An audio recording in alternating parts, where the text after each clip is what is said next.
পাড়ুইকাণ্ডে প্রথম দফার তদন্ত রিপোর্ট পেশ করল হাইকোর্টের নির্দেশে গঠিত বিশেষ তদন্তকারী দল। মঙ্গলবার বিচারপতি দীপঙ্কর দত্তর হাতে রিপোর্টটি তুলে দেন সরকারি আইনজীবী। এরপর বিচারপতি জানান তিনি রিপোর্টটি খতিয়ে দেখবেন। বুধবার তার ভিত্তিতে শুনানি হবে। এদিকে নেপাল কৃষ্ণ রায় সহ মামলার 3 আবেদনকারীর তরফে তাদের আইনজীবীরা বিচারপতির কাছে একটি হলফনামা পেশ করেন। হলফনামা দিয়ে আইনজীবীরা বলেন, সাগর ঘোষ হত্যাকাণ্ড সম্পর্কে বহু তথ্য জানেন নেপাল কৃষ্ণ, নবকৃষ্ণ এবং মানসরা।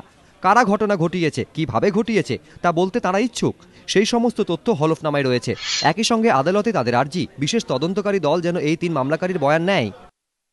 যে স্পেশাল ইনভেস্টিগেশন টিম গঠন করা হয়েছিল 4 সদস্যের, তারা আজকে একটি মুখবন্ধ খামে তদন্তের রিপোর্ট কোর্টের কাছে পেশ করলেন। আজকে নেপাল কৃষ্ণ রায়ের পক্ষ থেকে একটা অতিরিক্ত হলফনামা জমা দেওয়া হলো। যে হলফনামাটাতে বলা হয়েছে যে হৃদয় ঘোষের যে তদন্ত যে গতি প্রকৃতি চলছে, সেইভাবে নেপাল কৃষ্ণ রায়, মানস রায় এদেরও যাতে এবং গ্রামবাসীদের তাদেরও যাতে সেইভাবেই তদন্ত চলে এবং আগামীকাল এই শুনানি ধার্য হয়েছে।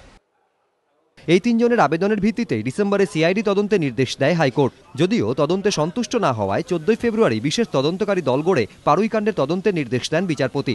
সিআইডি তদন্তের সমালোচনায় বিচারপতি বলেছিলেন, সাগর ঘোষ হত্যা মামলায় মূল 2 অভিযুক্ত ভগীরথ ঘোষ এবং সুব্রত সাহাকে গ্রেফতারের চেষ্টাই করেনি সিআইডি।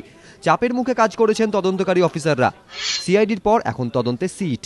যদিও এখনও ওই 2 জনের নাগাল পাননি তদন্তকারীরা। শুধু তাদের নাম এবং ছবি দিয়ে পোস্টার ছাপা হয়েছে। রাজশ্রী দত্তগুপ্ত ও সৌভিক মজুমদার, এবিপি আনন্দ, কলকাতা।